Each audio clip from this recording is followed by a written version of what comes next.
sejak kebangkitan ulama bersama pengikut-pengikutnya istiqomah dan setia jaga akidah dan sunnah Rasulullah.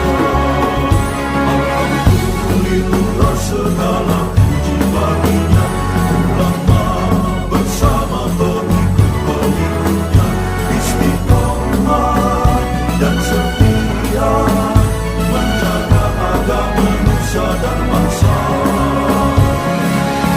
Mari kuatkan niat kita, kita bulatkan tekad kita, terus lanjutkan amal kita, mengembangkan hikmah kita. Assalamualaikum warahmatullahi wabarakatuh.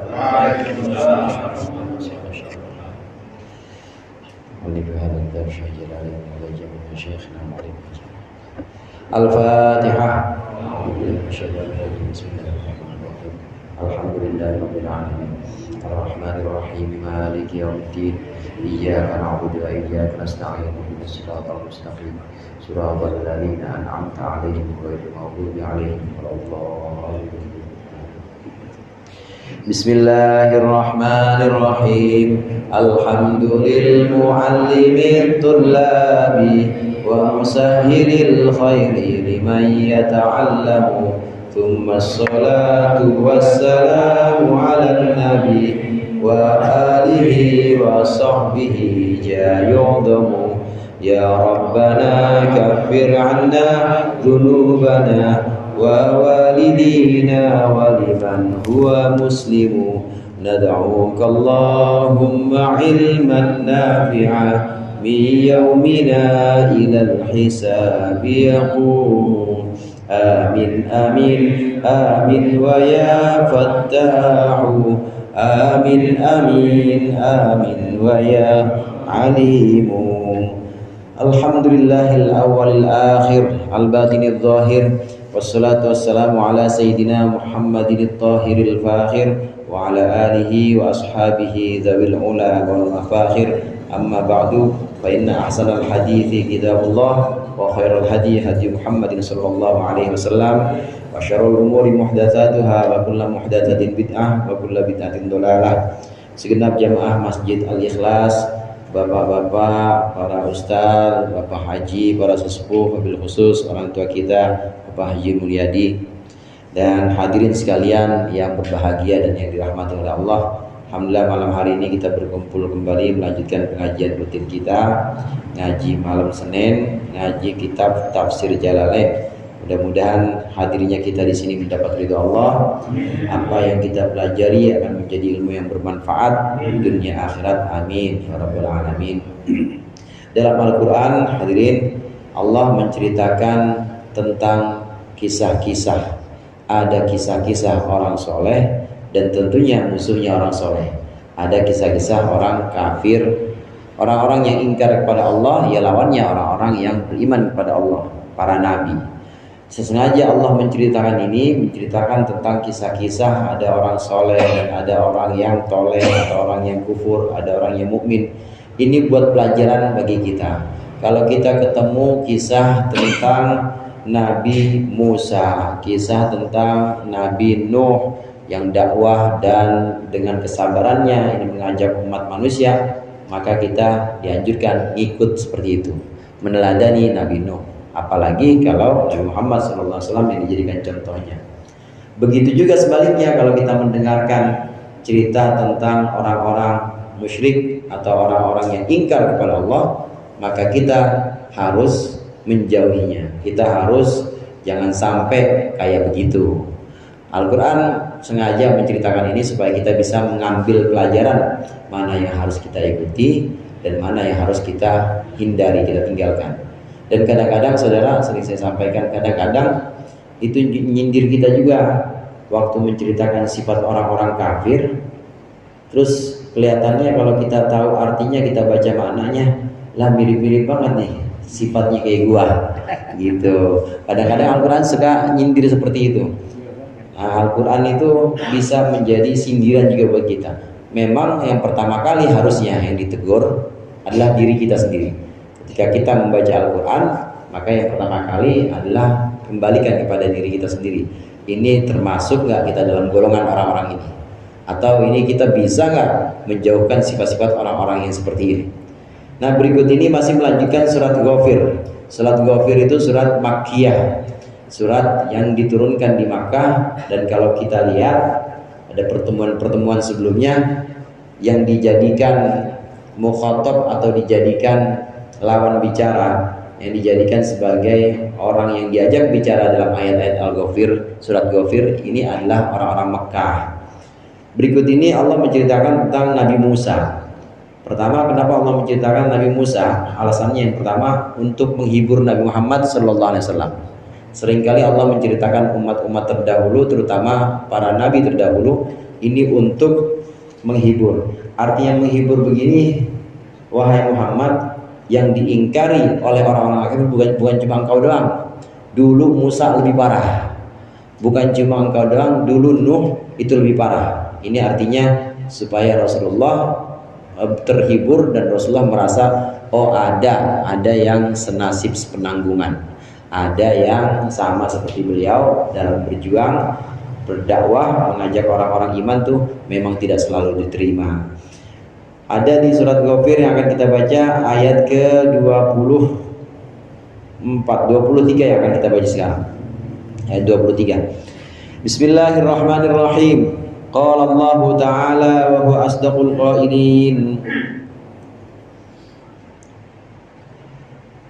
Wa laqad arsalna Musa bi ayatina وَلَقَدْ أَرْسَلْنَا مُوسَى بِآيَاتِنَا وَسُلْطَانٍ مُبِينٍ إِلَى فِرْعَوْنَ وَهَامَانَ وَقَارُونَ فَقَالُوا سَاحِرٌ كَذَّابٌ. وَلَقَدْ أَرْسَلْنَا, sungguh kami telah mengutus. Kami yang dimaksud di sini adalah Allah. Sungguh kami telah mengutus Musa bi ayatina wa sultanin mubin. Kami mengutus Musa bi ayatina dengan membawa tanda-tanda kekuasaan kami, wa sultanin mubin, dan kekuatan yang nyata. Burhanin bayyinin dhahirin, maksudnya adalah kekuatan atau maksudnya adalah bukti nyata, bukti yang kuat dan nyata. Kami utus Musa ila Fir'auna wa Hamana wa Qaruna. Kami utus Musa kepada Fir'aun, Haman dan Qarun. Faqalu, maka mereka berkata, mereka yang dimaksud adalah Fir'aun, Haman dan Qarun, bisa juga pengikut-pengikutnya, berkata sahirun kadzab. Musa itu sahirun kadzabun, tukang sihir, dan kadzabun juga suka berbohong. Falamma ja'ahum bil haqqi ay bisidqi, maka ketika Nabi Musa mendatangi mereka, Nabi Musa mendatangi Fir'aun, Haman dan Qarun bisid bil haqqi, dengan kebenaran, bisidqi maksudnya dengan kebenaran, dengan sungguh-sungguh, min indina, dari sisi kami. Qalu, maka berkata mereka, Fir'aun dan orang-orang kafirin pengikutnya, uqtulu abna alladina amanu, bunuhlah anak-anak laki-laki, bunuhlah anak laki-laki dan orang-orang yang beriman, ma'ahu, yang bersama Musa, wastahyu, dan hidupkanlah, ai istabqu, maksudnya biarkanlah nisa'ahum, perempuan-perempuan orang beriman. Wa ma kaidul kafirina illa fi dhalal, dan tidaklah tipu daya atau upaya orang-orang kafir kecuali dalam kesesatan. Dolalin ini maksudnya halakin, yaitu kerusakan. Allah menceritakan kisah Nabi Musa. Nabi Musa ini, hadirin, nabi yang paling sering diceritakan dalam Al-Quran. Kalau kita lihat di Al-Quran, surat Al-Baqarah ada kisah Nabi Musa, surat Ali Imran ada juga kisah Nabi Musa. Paling banyak emang diulang-ulang Nabi Musa. Ulama mengatakan kenapa demikian, karena Nabi Musa adalah nabi yang pertama kali mendapatkan kitab. Oleh karenanya dalam kitab, yaitu dalam Al-Quran, itu disebut berulang-ulang, karena yang pertama kali mendapatkan kitab adalah Nabi Musa alaihissalam. Kitabnya namanya apa? Taurat gelap. Taurat. Kitabnya namanya Taurat. Sebelum Nabi Musa, Nabi Ibrahim nggak ada kitab, ada yang suhuf. Kemudian Nabi Lut belum ada kitab juga, belum menerima kitab. Nabi Nuh apalagi sebelumnya belum ada kitab. Yang pertama kali menerima kitab adalah Nabi Musa. Dan Nabi Musa ini memang selain alasan itu, Nabi Musa ini adalah nabi agung atau nabi yang punya banyak keutamaan, terutama di kalangan Bani Israel. Di antara Bani Israel, sering saya sampaikan, Israel itu namanya nama lain dari Nabi Ishak. Jadi kalau disebut Bani Israel itu ada Nabi Yakub. Israel itu nama lain Nabi Yakub. Jadi kalau disebut Bani Israel itu Bani Yakub, anak-anaknya Yakub. Nah, setelah Yakub, maka para nabi itu semua dari keturunan Yakub semua. Ya, Nabi Musa dari keturunan Yakub, Nabi Harun dari keturunan Yakub, Nabi Yusuf Yakub. Yusuf kan bin Yakub. Kemudian ya saudara-saudara Nabi Yusuf itu yang 12 jadi nabi semuanya, termasuk Bunyamin nabi juga. Ke bawahnya lagi Nabi Zakaria, Nabi Ilyas, Nabi Ilyasa, semuanya Bani Israel. Semuanya adalah keturunan Israel atau keturunan Yakub bin Ishak bin Ibrahim. Jadi ini bangsa besar atau bangsa yang sering dikisahkan dalam Al-Quran. Satu bangsa, satu komunitas, dan bukan sembarangan, memang Allah utamakan orang-orang keturunan Yakub. Bani Israel itu maksudnya keturunan Yakub. Namun kita perlu hati-hati, Israel atau Israel yang ada di sini bukan Israel yang sekarang. Kalau Israel sekarang udah politik, itu sama kayak orang bikin partai. Bikin partai cuma pakai nama atau pakai logo. Nah, logonya ada bau-bau agama dah begitu. Cuma begitu aja. Nah, isinya mah belum tentu keturunan Yakub. Dan akhlaknya jauh dari itu, dari akhlak Nabi Yakub. Itu udah politik banget. Walaupun memang dari akarnya memang ada yang akar kata Israel itu memang ada dalam Al-Quran. Bani Israel atau Bani Yakub ini bangsa besar. Semua nabi setelah Nabi Yakub, semua nabi setelah Nabi Ibrahim, bahkan hampir semua itu dari keturunannya Yakub atau keturunan Israel, kecuali Nabi Muhammad SAW.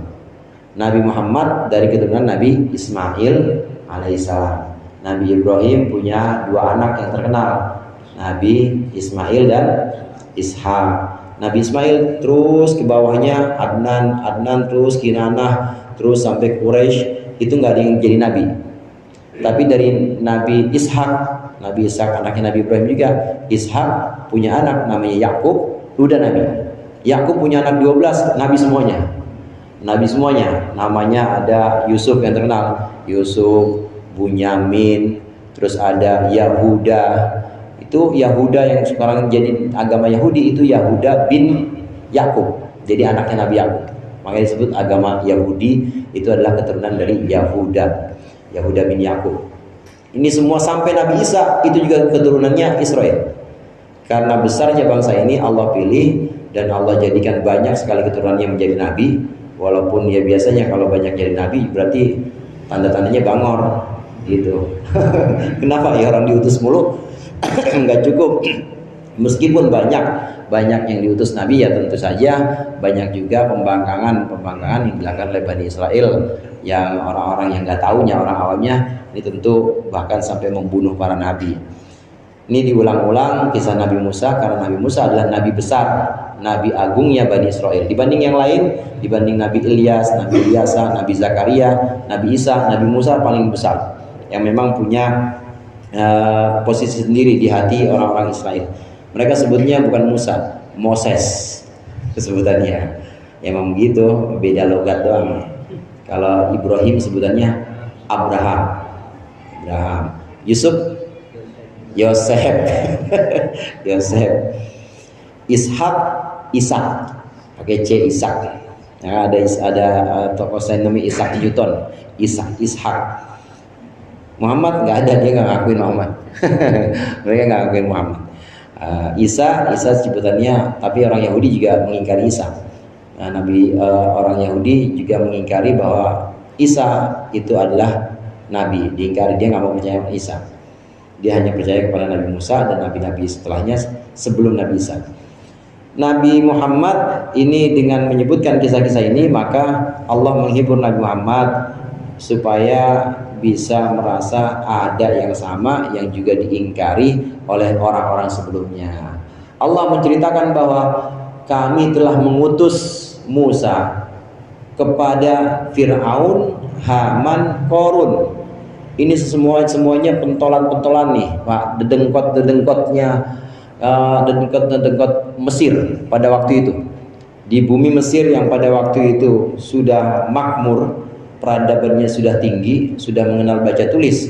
Bayangkan kira-kira beberapa orang peneliti menyebutkan peradaban Mesir itu sudah sekitar 3000 tahun sebelum Masehi.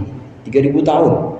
3000 tahun sebelum Masehi sudah mengenal baca tulis, tinggi, makmur di Mesir itu. Mesir itu pertaniannya makmur, kemudian juga kehidupan lainnya, termasuk juga tata negara itu juga sudah benar-benar tertata rapi. Nah, Mesir ini adalah negeri yang makmur. Nah, kemudian ada pada satu masa ini Mesir dikuasai oleh orang yang disebut dengan Fir'aun. Kemudian Fir'aun ini punya pembantu namanya Haman.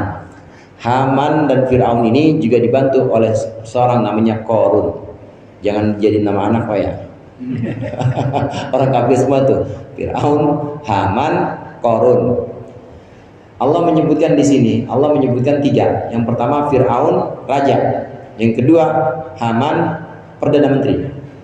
Fir'aun ini raja, Haman ini sebagai eksekutor biasanya. Kalau kita sebutannya eksekutif. Ya, eksekutif yaitu yang menjalankan perintah atau titahnya raja, yaitu Haman. Yang menjalankan perintahnya Fir'aun itu Haman. Yang disuruh oleh Fir'aun, ya Haman, wahai Haman, bangunkanlah untukku, bikinkanlah untukku tangga ke langit. Kali aja aku bisa melihat Tuhannya Musa, katanya. Disuruh bikin tangga, disuruh bikin piramid, Haman. Itu eksekutornya atau pelaksananya itu Haman. Jadi Fir'aun juga minta bantuan kepada Haman untuk melaksanakan tugas-tugasnya, termasuk tugas-tugas memakmurkan Mesir, dan memang makmur saudara pada waktu itu. Nah, satu lagi yang agak beda, Korun. Kalau Fir'aun dan Haman ini Mesir, tapi Korun ini masih kerabatnya Nabi Musa. Bahkan pernah jadi murid sama Nabi Musa. Makanya kalau ada murid bangun biasa aja, orang dulu zaman dulu udah ada. Ya, murid bangkang sama gurunya, bahkan jadi musuh gurunya, udah ada ceritanya. Siapa itu Korun? Korun itu Korun itu awalnya muridnya Nabi Musa, termasuk orang yang hafal Taurat. Allah berikan dia keutamaan, tapi dia nggak kuat. Apa itu? Kaya. Kan ada orang yang nggak kuat miskin. Banyak ya orang yang kuat miskin, Pak. Bosen rasanya miskin. Ada orang nggak kuat miskin. Tapi ada juga orang nggak kuat kaya. Kenapa nggak kuat kaya? Nggak kuat kaya di sini maksudnya kekayaannya dia justru membuat dia jauh dari Allah. Itu namanya nggak kuat kaya.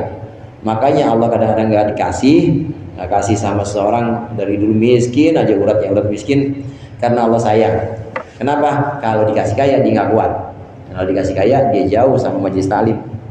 Kalau dikasih kaya, ya orang dikasih miskin aja yang ngajinya cuma pembukaan penutupan, apalagi dikasih kaya, maka nggak kuat. Nah, ada yang seperti itu. Nah, Korun ini Allah berikan keutamaan kekayaan, kaya, bener-bener kaya. Kunci gudangnya itu kalau digotong sama satu orang nggak kuat buat kunci brankas atau kunci kaya di Korun. Kita lihat di sini hubungan ketiganya. Kalau Korun, kita mulai dari Fir'aun. Fir'aun sebagai raja yang punya gagasan, ide, dan punya satu perintah, maka yang melaksanakan adalah Haman. Nah, dua-duanya ini jalan, tentunya ada penyandang dana. Pasti ada penyandang dana, Pak. Jadi ada yang namanya donatur, atau ada yang namanya apa tuh namanya selain donatur? Ya? Dermawan. Bukan dermawan. Apa istilahnya selain donatur? Jadi ada yang mensupport dia. Nah, ini apa? Sponsor. Maksudnya saya ngomong sponsor sama sponsor. Ada sponsornya yang ngasih, yang biayain tuh. Walaupun Firaun sendiri udah kaya sebenarnya. Tapi untuk menunjukkan bahwa seolah-olah Firaun itu benar, maka pengikutnya adalah orang kaya. Sejak dulu seperti itu. Sejak dulu orang-orang kafir menganggap kalau memang Musa, misalnya Nabi Musa, kalau memang Musa itu menerima wahyu dari Allah, Kalau memang Musa itu benar-benar nabi, ya harusnya yang ikutin dia orang kaya dong. Masa yang ngikutin orang miskin? Masa yang ngikutin nabi itu orang-orang nggak punya, orang-orang yang nggak punya kekuatan apa-apa? Harusnya kalau memang benar-benar nabi, yang ngikutin ya orang kuat. Tapi ternyata yang ngikutin saya, kata Fir'aun, yang ngikutin saya adalah Korun. Nah berarti Musa salah. Kalau memang benar Musa nabi, pasti Korun ikut sama Musa. Ini tiga ini selalu berkomplot, atau seringkali ya mereka itu seringkali sama-sama untuk membangun satu siasat atau satu perlawanan. Ketika datang Nabi Musa kepada Fir'aun, kepada Haman, kepada Qarun, maka kemudian dia bilang, ini Musa sahirun kadzab. Yang pertama, sahirun, Nabi Musa disebut dengan tukang sihir. Sihir itu hadirin rekayasa atau membuat orang punya ilusi dan halusinasi. Itu sihir. Orang yang melihat itu dimainkan akalnya, dimainkan jiwanya, karena jiwanya biasanya jiwa orang lemah, dimainkan jiwanya supaya dia berubah dan dia berhalusinasi. Yang tadinya saya pegang handphone, tahu-tahu handphone ini berubah jadi ular. Saya mah ngeliatnya handphone aja, nggak takut saya. Tapi yang kena sihir adalah orang-orang yang kena halusinasi. Penyihirnya enggak, penyihirnya ngeliat handphone aja udah. Dan sihir seperti itu. Sihir cuma ilusi saja. Kalau ular, harusnya kalau ular ya bunyinya, ya bau amisnya, bau amis ular harusnya. Kalau banyak kan ular banyak pasti bau. Nah ini mah nggak ada baunya. Itu kalau sihir seperti itu. Dia halusinasi, dia ilusi yang diciptakan oleh penyihir.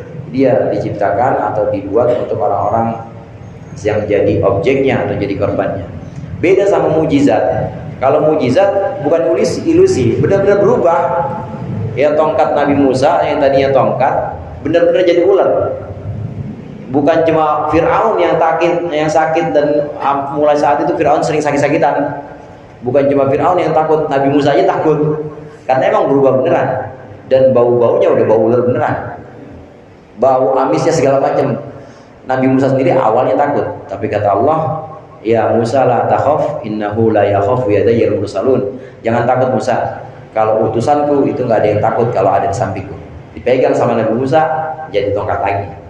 Ini bedanya sihir dengan mukjizat. Kalau mukjizat benar-benar berubah, sedangkan sihir itu cuma ilusi yang diciptakan dan yang melihat itu adalah korbannya aja, penyihirnya nggak akan melihat itu jadi perubahan, nggak berubah. Nabi Musa disebut penyihir. Dia belum tahu, dia belum tahu tongkatnya yang benar-benar bisa berubah. Dan disebut kadzab, artinya kadzab di sini pembohong. Karena yang didakwakan atau yang disebarkan oleh Nabi Musa, diajarkan oleh Nabi Musa agar menyembah Allah saja, bahwasannya aku diutus oleh Allah untuk menyembah satu Tuhan saja, bukan menyembah Fir'aun. Itu yang diajarkan oleh Nabi Musa. Nah kata mereka, kata Fir'aun, kata Haman, kata Qarun, bohong. Ya Tuhan satu-satunya di Mesir ya cuma Fir'aun. Karena Fir'aun ini mengaku bahwa dia Tuhan. Ada beberapa macam kafir memang Pak. Ada kafir namanya kafir ingkar. Kafir ingkar itu nggak tahu. Ingkar itu artinya nggak tahu. Benar-benar nggak tahu. Mungkin dia nggak tahu karena dia ada dalam tempurung terus. Seperti katak dalam tempurung. Wawasannya cuma segitu-gitu aja. Dia tahunya Mesir aja paling gede. Dia tidak melihat lebih jauh, dia tidak melihat ke langit, dia bahkan tidak melihat yang di atas panca indera yang dilihat akal atau dilihat oleh hati. Nah, sedangkan para rasul ini membawa ajakan-ajakan atau wahyu-wahyu yang datangnya kepada para nabi dan bukan ajakan bumi dan bukan ajakan untuk yang diterima oleh akal, bukan, tapi hati yang menerima, hatinya para rasul. Nah, Fir'aun tidak mau menerima kafir dengan itu. Kafirnya disebut dengan kafir ingkar, kufur ingkar, karena nggak kenal. Dia kenalnya ya Tuhan ya cuma aku doang, kata Fir'aun. Kata Fir'aun, saya tidak melihat di Mesir ini, di bawah Mesir ini ada Tuhan selain saya. Dia nggak kenal. Ada kafir namanya kufru inadin. Ada kafir itu namanya kufru inad. Kufru inadin ini dia dalam hatinya meyakini, tapi dalam lisannya itu tidak mau mengakui. Dalam lisannya dia tidak mau mengucapkan, namanya kufur inad. Seperti kufurnya iblis. Kufurnya iblis ini namanya kufur inad. Dia iblis tahu bahwa Allah satu-satunya Tuhan dan Allah yang memerintahkan dia buat hormat kepada Nabi Adam. Tapi buat hormat kepada Nabi Adam, iblis nggak mau. Buat hormat nggak mau. Nanti dulu kata iblis. Iblis itu hadirin pernah dia sombong kan awalnya. Sombong bahwa Allah memerintahkan para malaikat semuanya makhluk baru sebelum Nabi Adam supaya hormat kepada Nabi Adam. Iblis nggak mau. Aba wastakbar wa kana minal kafirin. Dia nggak mau, iblis. Waktu zaman Nabi Nuh, hadirin, iblis itu pernah pengen tobat. Jadi saking banjirnya, lah kayak di Lebakwangi dah. Ini masih mendingan. Ini parah banjirnya, benar-benar parah. Iblis aja sampai ampun-ampunan, minta ampun iblis. Saking itu nggak berhenti hujan, nggak berhenti juga ombaknya, sampai dia nempel ke perahunya Nabi Nuh. Iblis dilihat sama Nabi Nuh, siapa? Kamu siapa? Saya iblis. Saya mau ikut perahu. Nggak bisa kata Nabi Nuh. No, nggak bisa. Saya mau tobat. Tolong bilang pada Allah bahwa saya mau tobat. Ya udah, nanti saya sampaikan. Kemudian Nabi Nuh bilang kepada Allah, ya Allah, iblis mau tobat katanya. Oh baik, bilang Nuh kepada iblis, aku akan terima tobatnya kalau dia nanti setelah banjir datang ke kuburan Nabi Adam dan hormat kepada Nabi Adam. Disampaikan kepada Nabi Nuh, iblis boleh diterima tobatnya, tapi nanti habis banjir datang ke kuburan Nabi Adam, hormat kepada Nabi Adam. Kata iblis, zaman masih hidup aja saya nggak mau hormat, masa udah mati saya hormat? Tuh kata iblis tuh, sombongnya itu. Zaman masih hidup aja saya nggak mau hormat, gimana udah mati saya hormatin? Enggak. Sombongnya iblis. Ini namanya kufur inad. Ada kufur juhud. Kufur juhud itu dalam hatinya meyakini, kemudian yang lisannya ini sudah mengucapkan bahwa benar agama Nabi Muhammad itu, tapi suruh ikut Nabi Muhammad, suruh jadi orang beriman, nggak mau. Ini seperti kufurnya sebagian ulama mengatakan seperti kufurnya Abu Thalib. Sudah mengakui, dalam hatinya mengakui bahwa agama Nabi Muhammad itu benar dan seruan Islam itu benar. Kemudian lisannya juga mengakui, lisannya Abu Thalib itu mengakui bahwa agama yang paling benar ya Islam. Tapi kalau ikut untuk beriman jadi pengikutnya Nabi Muhammad, ikut barisan orang Muslim, nggak mau. Namanya kufur juhud. Ada kufur namanya kufur nifak. Kufur nifak itu kafir dia tapi disembunyikan. Kelihatannya seperti orang beriman, penampilan lahiriahnya kayak orang beriman, tapi hatinya kufur. Namanya kufur nifak. Orangnya disebut dengan munafik. Nah, munafik yang seperti ini munafik yang di neraka, yang fid darkil asfali minan nar. Munafik yang disebut dengan kafir juga kadang-kadang, yang selama-lamanya di neraka, yaitu orang yang hatinya kafir tapi lisan dan perilakunya menunjukkan seperti orang-orang beriman, seperti Abdullah bin Ubay bin Salul. Itu kufur nifak. Ini yang disebut dengan kafir munafik atau munafik yang kafir. Kalau munafik yang ada di dalam tanda-tanda itu, ayatul munafik salatun, tanda orang munafik 3, kalau berkata bohong, kalau berjanji ingkar, kalau diberi kepercayaan khianat. Itu bukan munafik yang dimaksud, bukan munafik yang itu. Kalau itu namanya munafik amal, munafik perbuatan, bukan munafik iman. Nah, kalau yang tadi yang di neraka selamanya munafik iman, seperti orang-orang munafik yang ada di Madinah pada waktu itu yang dipimpin oleh Abdullah bin Ubay bin Salul. Ini kufurnya iblis. Nah, di antara ketiga orang ini, Haman mirip dengan iblis. Qarun mirip dengan iblis. Kenapa mirip dengan iblis? Karena awalnya Qarun itu iman kepada Allah, iman kepada Nabi Musa, tapi kemudian kufur. Sama dengan iblis. Iblis itu awalnya iman kepada Allah, tapi begitu disuruh hormat kepada Nabi Adam dia nggak mau. Ini juga bisa kita ambil pelajaran, hadirin Bapak. bahwa iman itu ya harus dua. Syahadat itu ada dua, ada syahadat tauhid, ada syahadat rasul. Harus asyhadu an la ilaha illallah dan asyhadu anna muhammadan rasulullah, mengakui bahwa tidak ada Tuhan selain Allah dan bersaksi bahwa Muhammad adalah utusan Allah. Harus dua. Kalau nggak dua maka nggak disebut sebagai muslim, nggak disebut sebagai mukmin. Kalau cuma ngakuin Allah satu, tidak ada Tuhan selain Allah, tapi dia ingkar kepada Nabi Muhammad, maka bukan muslim, bukan mukmin. Tetap disebut sebagai kafir. Bisa kita ambil dari pelajaran iblis tadi. Iblis itu, siapa yang nggak tahu iblis? Iblis itu paling rajin ibadahnya. Dia jadi penasehat malaikat selama ribuan tahun, jadi penasehat malaikat. Paling rajin ibadahnya dan paling mengenal Allah. Jadi nggak ada duanya. Pokoknya yang paling mengenal Allah, paling ibadahnya, paling rajin ya iblis. Dan dia paling mengesahkan Allah. Cuma iblis saja yang paling mengesahkan Allah. Imannya paling tinggi dibanding para malaikat. Tapi harus dua tadi saya katakan. Harus dua. Harus ada iman kepada Rasul. Nah, begitu Allah mengangkat Nabi Adam sebagai Rasul atau sebagai khalifah, iblis nggak mau, maka kufur juga. Jadi harus dua.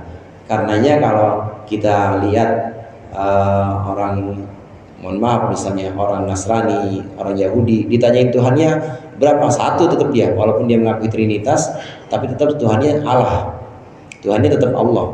Tuhannya tetap satu. Orang Yahudi juga begitu, tetap satu. Cuma karena dia tidak mengakui Nabi Muhammad, maka tetap disebut sebagai kafir. Di Al-Bayyinah disebutkan lam yakunil ladzina kafaru min ahlil kitabi wal musyrikina mumfakkina hatta ta'tiyahumul bayyinah. Jadi orang-orang kafir itu lam yakunil ladzina kafaru, ada yang min ahlil kitab seperti Yahudi Nasrani, ada yang musyrik. Bukan Yahudi, bukan Nasrani, tapi dia nyembah pohon, nyembah berhala, kafir juga. Nabi Musa ini disebutkan oleh mereka. Nabi Musa disebutkan oleh Fir'aun, oleh Haman, oleh Qarun bahwa ini tukang sihir dan tukang bohong. Dia bohong kalau ngaku-ngaku menerima wahyu, itu bohong. Nah, ketika Nabi Musa mendatangi Fir'aun, Nabi Musa mendatangi Haman dan Qarun, maka mereka berkata, tentunya di sini yang berkata adalah Fir'aun, bunuh saja anak-anak laki-laki dari mereka dan biarkan perempuan mereka. Bunuh anak laki-laki dan biarkan perempuan mereka. Saudara sekalian, sebelum Nabi Musa diutus, Fir'aun memang sudah punya kebiasaan membunuh anak laki-lakinya Bani Israel. Kita mungkin sering mendengar cerita ini dan memang diceritakan dalam Al-Quran.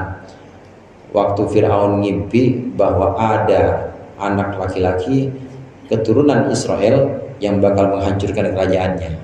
Nah, begitu tahu, maka setiap anak laki-laki yang lahir dari Bani Israel dibunuh sama Fir'aun.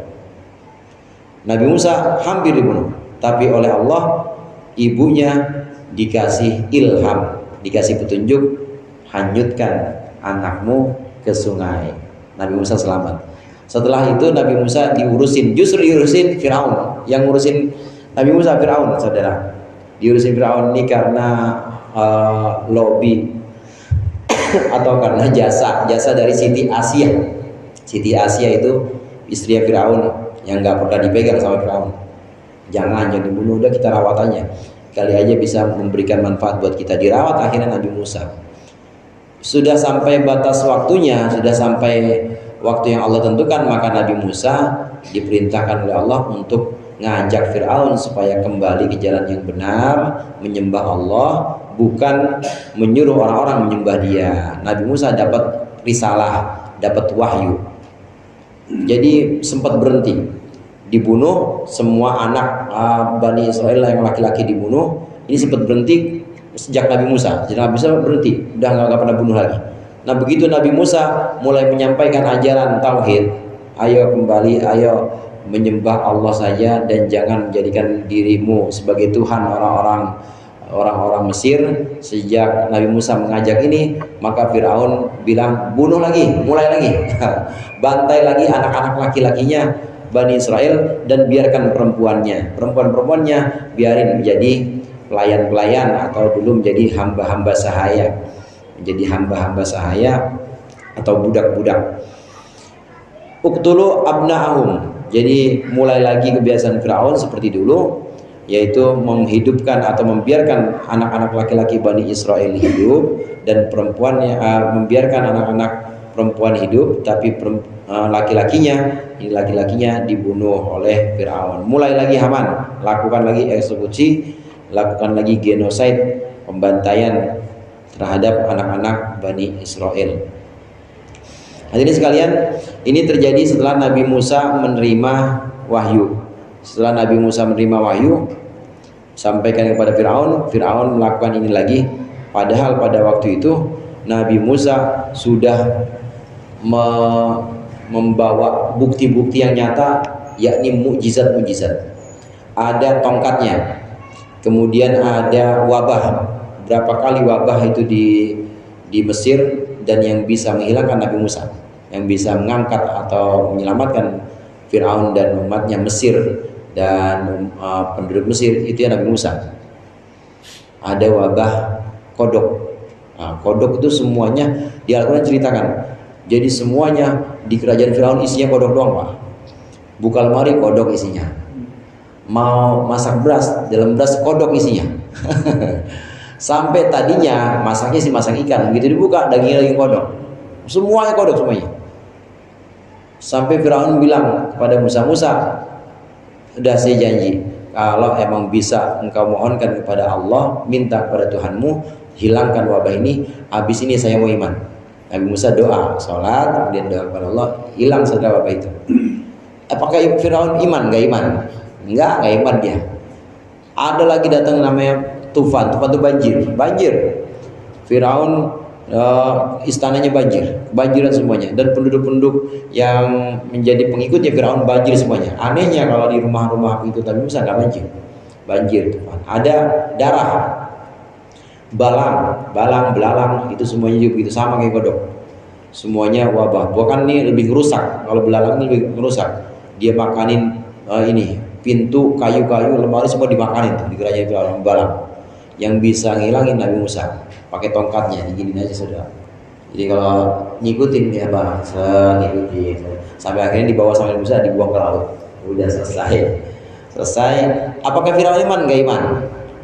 Tetap nggak mau iman. Darah juga begitu. Ada darah yang jadi wabah. Itu semua air keluar dari sumur, ya bukan air tapi darah. Yang di tempayan atau yang di wadah kalau kita toren mungkin ya, yang di toren itu yang tadinya air, darah semuanya. Ini kelihatannya air kalau yang minum Firaun atau pengikut Firaun, kelihatannya air, tapi begitu diminum rasanya darah begitu diminum rasanya darah semua. Kewalahan Firaun minta lagi pada Nabi Musa doa. Setelah doa Allah angkat bala atau Allah angkat siksa itu, azab itu, tetap nggak mau iman. Ini Firaun, dia tetap tidak mau iman. Sudah Allah datangkan ayat-ayat atau tanda-tanda kekuasaan Allah berupa mujizatnya Nabi Musa dengan doanya yang menyelamatkan Firaun dari berbagai macam bencana itu, tapi tetap tidak mau iman. Sampai akhirnya Firaun merasa udah bunuh aja lagi, bunuh anak-anak Bani Israel yang laki-lakinya, tapi yang perempuannya jangan, karena perempuannya cakep-cakep, perempuannya Israel cakep-cakep, dan biarkan dia jadi budak atau jadi hamba saya buat bantu-bantu pelayan-pelayan yang ada di kerajaan ini. Itu Firaun dengan Haman dan juga dengan Qarun. Halak. Falamma jaa wa makaidul kafirina illa fi dhalal, maksudnya illa fi halak, kecuali dalam kerusakan, kesesatan. Kalau hanya sekedar kerusakan biasa, mungkin masih kita bisa ambil hikmahnya. Kita sakit, pasti ada hikmahnya. Kenapa sakit bang? Ya tahu dah.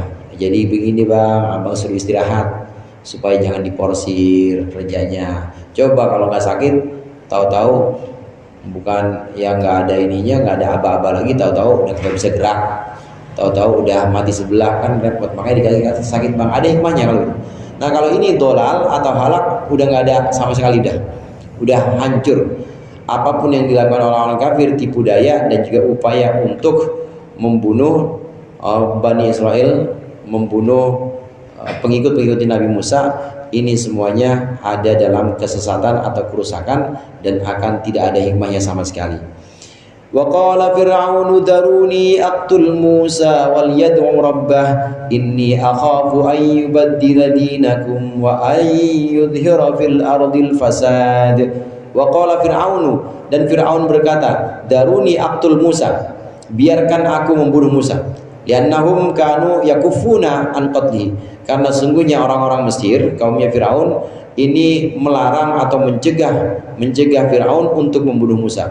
Waliyad'u rabbah, dan hendaklah Musa minta kepada Tuhannya, liyamna'ahu minni, supaya Tuhannya mencegah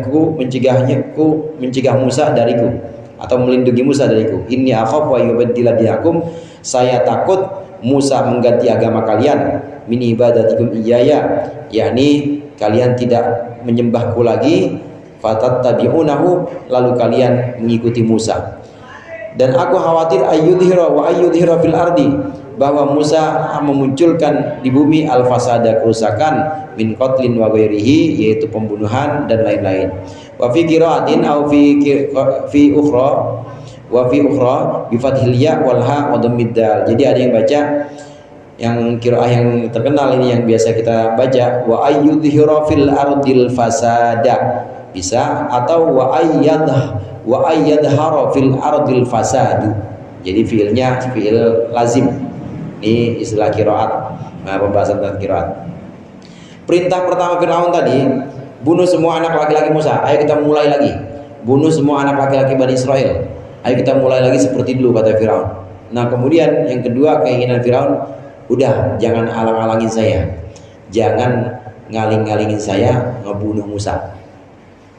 Karena hadirin, Fir'aun ini sempat ditahan atau sempat diberikan masukan oleh pengikut-pengikutnya bahwa jangan bunuh Musa, biarin jangan bunuh, karena bahaya, resiko membunuh Musa itu resikonya macam-macam.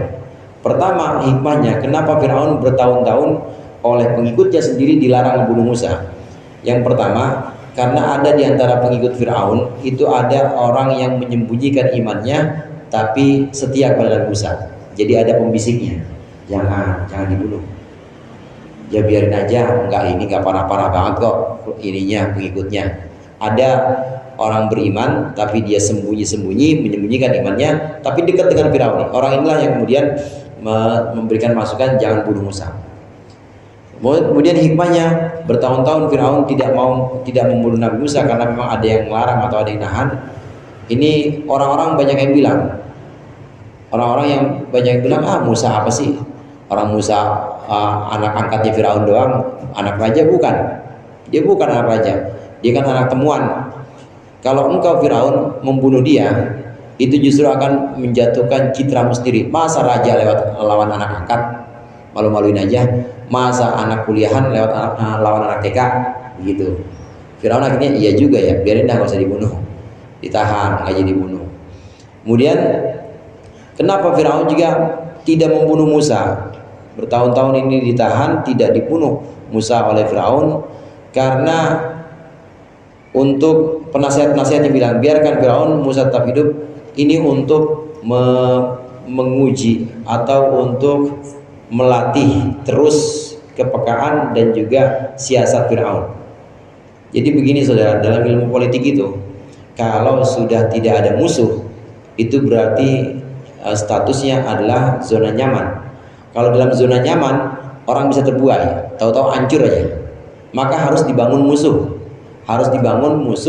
dan musuh ini kira-kira bisa menyibukkan kita atau kira-kira bisa mendorong kita untuk membuat siasat, membuat satu karya, membuat satu senjata. Kenapa? Ada musuh. Kalau nggak ada musuh, bahaya. Maka harus diciptakan musuh. Oleh karenanya penasihat-penasihat Firaun bilang, biarin. Ini hitung-hitung buat ngelatih kita, hitung-hitung buat membangun kita supaya kita terus sadar dan nggak terlena. Dulu itu saudara, ada namanya Uni Soviet. Bapak ngalamin ya? Ngalamin, saya aja ngalamin, saya kan masih muda. Uni Soviet udah hancur sekarang. Dulu Uni Soviet perang dinginnya sama Amerika Serikat. Uni Soviet hancur. Nah, Amerika Serikat ini gimana supaya tetap kreatif, gimana supaya dia tetap menciptakan ya strategi pertahanannya, tetap menciptakan senjata dan tetap laku senjatanya, maka harus dibuat musuh. Kalau dulu musuhnya Uni Soviet udah kalah. Ini kalau nggak ada musuh, ini bisa nganggur nih, senjata nggak ada yang kejual, udah gitu teori-teori atau pemikiran-pemikiran politik nggak bakal ada yang mau mengkaji, maka harus diciptakan musuh buat diteliti. Apa musuh itu? Sebagian peneliti bilang yang diciptakan musuh oleh Amerika adalah Islam. Supaya apa? Supaya tetap mikir. Artinya Amerika supaya dia punya satu pertahanan, mikir terus, dan supaya orang-orangnya di sana itu menganggap bahwa ini bukan zona nyaman atau harus terus berpikir supaya jangan terlena. Itu memang dalam politik seperti itu. Demikian juga Firaun tidak membunuh Nabi Musa karena ada yang menasihati, jangan, itu hitung-hitung buat ngelatih siasat atau ngelatih pertahanan kita, biarkan Musa tetap hidup. Nah, setelah ditahan, Firaun gak sabar juga, udah jangan ada yang nasihatin saya, biarkan saya membunuh Musa, kata Firaun. Biarin Musa minta kepada Tuhannya supaya diselamatkan dari saya. Itu permintaan Firaun kepada para pengikutnya. Wa qala Musa wallahu a'lam bissawab. Mudah-mudahan bermanfaat. Dikurangnya mohon maaf. Wallahul muwaffiq ila aqwamit thoriq. Assalamualaikum warahmatullahi wabarakatuh. Waalaikumsalam.